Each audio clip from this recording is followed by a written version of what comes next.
Hi everybody, I'm Eric King. I made a promise to you 2 years ago that I would use every platform available to me to really stress the importance of primary care, especially for Black men. We talked about heart disease, hypertension, kidney disease, cancer, diabetes. All of these things are listed among the top killers of Black men. But one thing that we haven't talked about is suicide. And that's because it's not an easy topic to talk about. But we're going to try to change that today because remaining silent on it really only allows the stigma of it to continue. Suicide is the 11th leading cause of death in the United States. It's actually the second leading cause of death for ages 10 through 34. These are the hard truths, and we have to talk about them to get people to really understand how big of an issue it actually is. Now, I wanted to do this and have this conversation in this format where you can have a link to it and I'll have it online.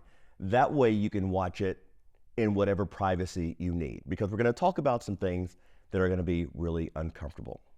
So the first person I want you to meet, her name is Shalita Jackson. She lost her 22-year-old son to suicide just a few years ago. In 2021, my youngest son, LaQuante, went across the street from where I lived and shot himself in the head. He killed himself. When we first got the news, we were in disbelief. Parents don't expect to bury their children. We expect our children to bury us, but that's not the reality anymore. I blame myself. How come I didn't know he was going through something? Did I miss the signs? Did he say something that I didn't pay attention to? I went over it over and over and over again. As a mother, you expect to know what's going on with your children. But at some point, as they begin to get older, they don't open up to us that much. Because I don't want another mother to go through what I go through every day. It's hard. You don't get over it. It don't get easy. You have to learn how to cope and move forward. And that's the hard part. Grief has no time limit. And a lot of people like to rush you. But this is a process that can't be rushed. I need for our Black community, especially our young men, to know it is okay not to be okay. But when you feel that you need help mentally, go get help. There's nothing wrong with it. It's been broadcasted like it's been shameful for years, and people may call you crazy. You're not crazy, you're human. You have to find ways to deal with the things that are bothering you. You have to find that outlet. You have to find a way to heal, because the healing sets you free. It helps you to move on through life regardless of your circumstances. I actually have a therapist. His name is Jonathan White. He has been a tremendous blessing to me, where I felt that I couldn't cope, where I felt ashamed. He helped me realize it was beyond my control, and I have to accept the unacceptable, and how to carry my son's legacy on, that he still lives through me, through his daughter, through siblings, through parents, grandparents. You can always keep a legacy going.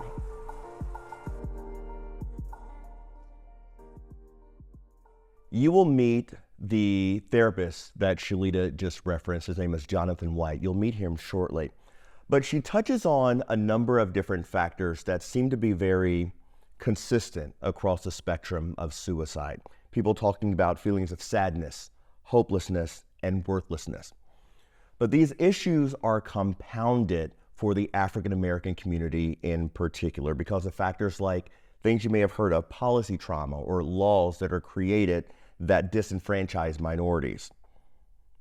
Constant visuals of people who look like you being victims of crime or being exposed to a level of brutality that is just hard for any of us to watch.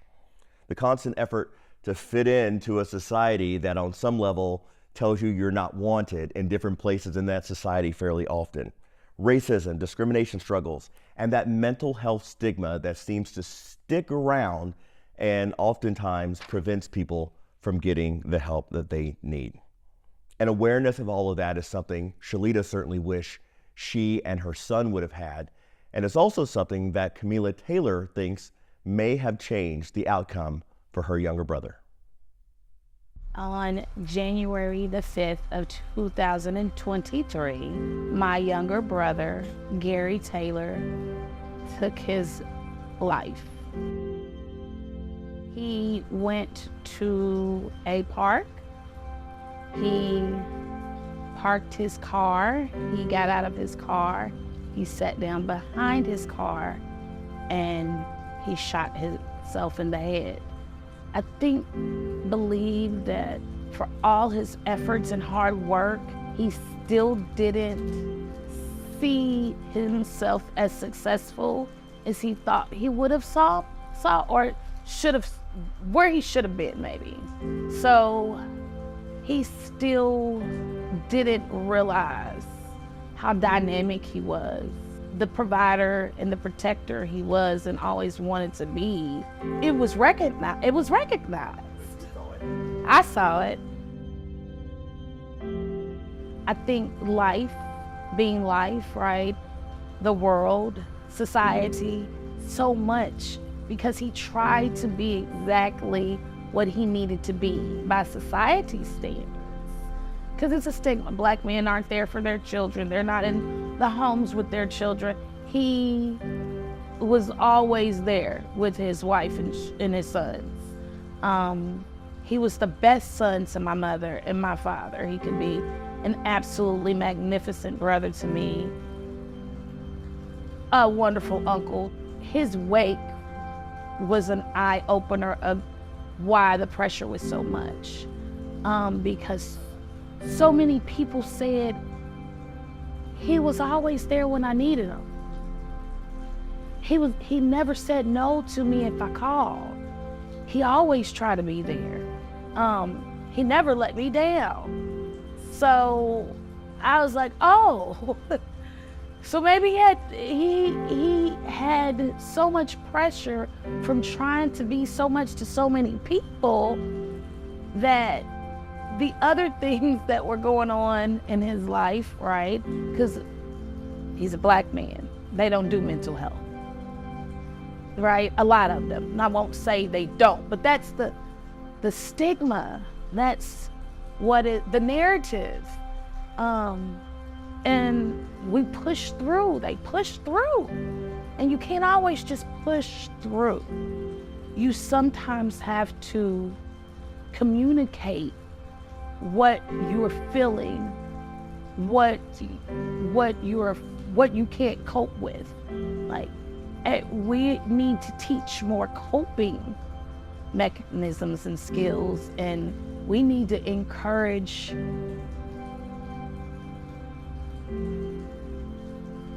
the ability to let it out.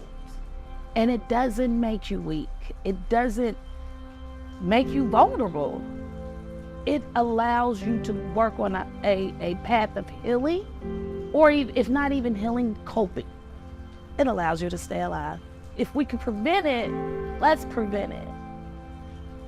And I am a firm believer in allowing yourself to be yourself and not be worried about what somebody else is thinking about you, because you want to have a healthy life. Health is wealth, right? So it's not just physical, it is emotional and it is mental. I believe that physical pain can bring on emotional and mental pain, but I also believe emotional and mental pain can bring on physical pain. So, like, let's speak about it, because it wasn't this bad 20 years ago. It's like risen over 70%. It wasn't this bad. It doesn't have to keep being this bad. I want it not to ever be again. That's the message I need to get out. Talk to somebody. One thing you learn early on as a young reporter, if you want to be good at interviewing people, you watch the best. And the best know that anytime you interview somebody, you have to be emotionally available and capable of going with them to wherever they take you. And that's hard because it can take you to some dark places. And one of the things that often happens when you're interviewing people in those situations is you have to kind of take a step back, because sometimes you're hearing things that are a reflection of your own life. So I want to applaud the two ladies that were strong enough to speak with me, because I know how hard it was for them to do that. But it also helps people come to terms with things that they dealt with in their lives, and that's what I'm hoping happens here. Their struggle and the struggle of their loved ones is not something that is foreign to me, unfortunately. It was only a matter of years ago where I had the thoughts, I had the feelings, I had the pain, I had the despair, I had the struggle. And part of the reason that I've been doing all of these stories on particularly men's health in the African American community is because I've seen a lot of death in my own family. I personally haven't seen suicide, but I know what those thoughts feel like. I do know what it looks like for a mother to lose her son. I know the impact that has.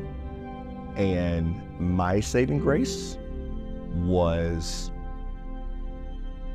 I knew that my mother couldn't handle it.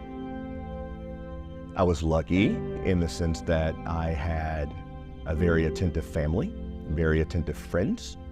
I have a rock solid therapist, and I'm proof that it gets better. It just does. You just have to reach out, and you have to ask people, because people will help you if they know what you're going through, but you have to let them in. You have to let people help you. So to you, I say this: don't do it. You don't have to. It gets better. I'm comfortable sharing all of this for the same reasons Shalita and Camila are, because they know that silence is what allows this to continue. Silence is what allows the stigma to continue. Their therapist, a man I've already referenced, his name is Jonathan White, he said something profound when talking about this. He says, advocacy is a form of self-care. And I'm lucky that I've been able to find that to be true. Jonathan White is a licensed clinical social worker with Norton Healthcare, partnering specifically with the Equity, Inclusion, and Belonging team. He does much of his work here at the Norton Institute for Health Equity. But on this particular topic, when people feel brave enough to open up and to share their truth, I take that as an honor to protect it, help nurture it until they're at a place of strength themselves to be able to share it. Because when we think about self-care, advocacy is a form of emotional self-care, and it's not something that you just jump into, but it's part of post-traumatic growth. Jonathan helped both Shalita and Camila learn to deal with their grief, and he's often called in to help people who are having thoughts of suicide. In recent years, he's noticed a shift in the demographics. I started seeing a large number, or this drove of young African American men with suicidal ideations. And then I'm hearing from mothers whose son have died of suicide, a sister who lost her brother, a wife that lost her husband. He left for work, called her and told her what he was going to do. And so it became an issue for me, especially for my community, since I grew up in 40203 and 40212. And so all of it is kind of like personal, professional, and spiritual for me. People are hurting and they're dying every day. Suicidality is on the rise in a lot of communities, especially with Kentucky overall. But what I'm seeing is an increased ideations and increased people searching for services in the Black community. And so having people that look like us, having the supportive services that are there for us, having these spaces where people can just authentically be themselves with no judgment, I think is key to the success of a trauma and resilient community. It's critically important to know help is available.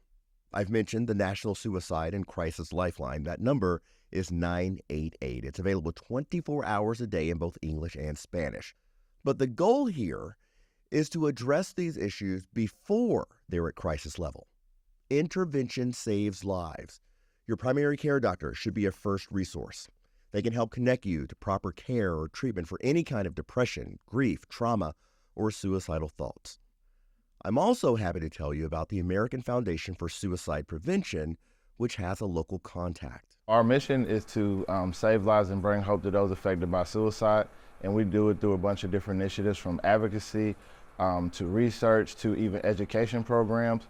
We have suicide prevention education programs that make it easier to begin the conversation about suicide prevention and suicide education. Levon Carter is with the Kentucky chapter of the American Foundation for Suicide Prevention, which reports suicide as the second leading cause of death for ages 10 to 34. In the Black community, a lot of the Black suicides go misdiagnosed. Like, so if somebody died by suicide, it might not be recognized as a suicide. They might say it's a drug overdose, or it might be whatever other lethal means that they use. But there's a stigma surrounding it, because as Black people, we're supposed to be tough. I'll call it, we wear our fake persona suit. We are who we are at home, but then whenever we get dressed every day, we go out and we be what the world needs us to be. So sometimes it's a little more difficult for us to feel comfortable being ourselves, because we have to wear so many different masks. And I think in our youth, especially with social media, they're really starting to see some of those pressures as well.